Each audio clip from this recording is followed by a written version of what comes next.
오늘도 좋은 소식 물고 온 파랑새입니다. 날 샜으니까 오늘이죠. 오늘 자정에 김성훈의 진술 내용이 공개가 되었습니다.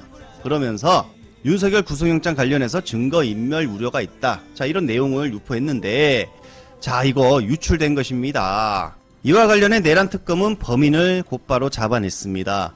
바로 윤석열 변호인 단이라고 합니다. 관련자들의 진술 등이 언론에 유출되면 특검 수사에 어려움이 생길 수 있다 판단했다고 합니다. 특검은 이를 중대한 범죄로 규정하며 엄정한 처리를 하겠다 밝혔습니다. 현재 내란 특검은 윤석열 변호인들 또한 수사 대상에 올려놓고 수사를 함께하고 있습니다. 그래서 이 혐의 또한 수사를 진행할 것으로 보입니다. 지금 윤석열 변호인단이 보여주고 있는 모습은 내란 특검을 방해하고 있는 것입니다. 자, 기사 내용을 살펴보면요. 보안을 철저히 했다 밝힌 특검은 윤석열 변호인단이 유출했다 확신한다면서 수사 과정에서 관련자 진술이 언론에 유출되면 진술자 심리에 부정적 영향을 미쳐 수사에 어려움을 초래하는 수사 방해로 평가될 수 있을 뿐 아니라 형법상 업무상 비밀 누설로 처벌될 수 있다라고 밝혔습니다. 한마디로 김성훈이 변호인들이 있을 때에는 기존 진술을 반복하다가 변호인단이 나가자 특검에 진술을 번복했다는 것이죠. 그러면서 김성훈이 아마도 이거 절대 비밀로 해달라, 재판 때까지는 뭐 이렇게 얘기를 할 수도 있겠죠. 그런데 진술이 유출이 됐다. 김성훈 입장에서 상당히 압박감을 느낄 것이며, 자, 오늘 윤석열 전화 엄청나게 들어갔을 것입니다. 자, 윤석열 전화를 받은 김성훈이 또 바꿨던 진술을 또 번복하면 이것도 어렵게 진행될 수밖에 없는, 그러니까 증거인멸도 가능한 상당히 중대한 범죄를 저질렀다. 자, 특검은 유출 경위를 정확히 확인하도록 자, 수사 지시를 내렸으며 형사처벌 및 변호사협회의 관련 내용을 통보할 것이다. 이렇게 밝혔습니다. 일단 윤석열 변호인단에 알려진 대표적인 인물 바로 김계리, 윤갑근, 기타 등등등 변호인단 수사에도 정말 탄력을 받았다. 이런 소식을 전해드리며 어차피 윤석열과 한 배 탔으니 뭐 끝까지 가겠다 이겁니까? 아무튼 자, 내란에 동조하는 세력들입니다. 이게 방금 국힘의 혁신위원장 안철수가 사퇴를 했습니다. 그리고 또 몇몇의 혁신위원들 등등 사퇴가 이어지고 있고요. 결국 국힘당이 도로 친윤당으로 갈 모양새로 보입니다. 이에 조갑제 애연 적중했다라는 기사가 나왔고, 안철수 자폭 선언 해버려라. 다 도로 윤석열 당 된다. 자, 이런 기사가 나왔는데 조갑제는 결국 국힘당은 윤석열 계엄에 아직까지 제대로 된 사과조차 하지 않았고 앞으로도 없을 것이며, 부정선거 음모론을 지금도 주장하는 세력들이 정권을 잡을 것으로 보이며 결국 그들이 똘똘 뭉쳐 기득권을 지키는 짓을 하고 있다. 이렇게 직격을 날렸습니다. 그리고 안철수가 사퇴를 하기 전 조갑제가 방송에 나와서 안철수 혁신위원장이 주도하는 혁신 작업이 당내 주류들로부터 가로막힌다면 안철수는 자폭 선언을 해버려야 한다라고 조언을 했는데 그게 현실이 되어버린 것입니다. 나가겠다. 도저히 이런 당에서 못하겠다. 혁신위원장 사퇴라고 나온 것이죠. 자, 중간 생략하고요. 끝으로 국힘이 살려면 이재명 대통령과 싸울 게 아니라 윤석열 잔존 세력들과 싸워야 한다. 지금 시점에서 대통령을 도와야지. 대통령을 흔들기 위해 당대표가 된다면 그렇게 생각하면 국민들이 박수를 치겠냐 라며 빨리 윤석열 그림자를 치워라. 이런 조언을 날렸다고 합니다. 자, 그리고 이재명 정부 평가에 대해서는 조갑재 씨 평가를 보면 실용적 균형감 있는 내각을 꾸렸다. 정말 극찬을 했다고 합니다. 언론들 입에 오르내리고 있는 남세진 부장판사, 바로 윤석열 영장판사였습니다. 구구 언론들의 반응을 보면요, 대진연 영장 기각을 했던 판사다. 자, 벌써부터 이렇게 좌쪽으로 치우친 판사가 아닌가 이런 느낌의 기사를 보도하고 있었는데 한마디로 판사를 압박하고 있는 것이죠.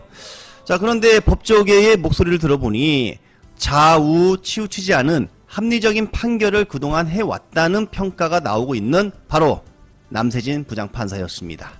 그렇다면 윤석열 거의 100% 재구속된다. 이렇게도 봐야 되지 않을까요? 자, 한번 남세진 부장판사에 대한 평가 들어보겠습니다. 저는 구속 가능성이 150%가 아니라 200%라고 생각합니다. 예, 예. 남세진 부장판사가 맡았기 때문에 구속 가능성이 더 올라갔습니다. 아, 왜 그렇습니까? 왜냐하면 지금 서울중앙지방법원의 영장전담 부장판사가 4명이거든요. 그 중에 이제 나머지 3명 말고 요 남세진 부장판사가 조금 더 뭐라고 할까, 합리적? 조금 더 어떻게 보면 좀 민주적인 어떤 판결 성향을 보여왔어요. 예, 예. 나머지 3분의 부장판사들은 또 공히 요 서울중앙지법 오기 전에 수원지방법원에 형사부장을 했는데 그간에 이렇게 내린 판결들을 보면 조금 지나치게 보수적인 판결이라든가 이런 것들이 상당히 좀 많이 있어 왔는데, 남세진 부장판사님은 의정부지법에서 왔고, 그리고 상당히 좀 최근에도 진보적이라고 볼 수 있는 판결로 구속영장을 기각한 사례가 있습니다. 네.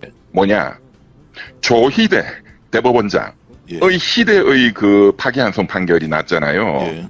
그때 대학생 진보연합 대진연에서 조희대 대법원장 사퇴하라 이러면서 다수의 학생들이 대법원에 이제 난입하는 사건이 있었고, 거기에 대해서 검찰이 구속영장 청구를 했어요. 예, 예. 그 사건에 대해서 이 남세진 부장판사가 전부 다 기각시켰습니다. 그리고 제가 주변에 이 평판을 들어봐도 굉장히 좀 합리적이고. 이재명 대통령의 국정 지지도 국정 수행 평가가 나왔습니다. 여론조사 꽃의 결과에 앞서 리얼미터의 결과부터 말씀드리겠습니다. 이 대통령의 국정 운영 잘한다 62%, 잘 못한다 31%. 여기서 놀라운 건 취임 이후 매주 하는 여론조사에서 지지도가 계속해서 올라가고 있다라는 거죠.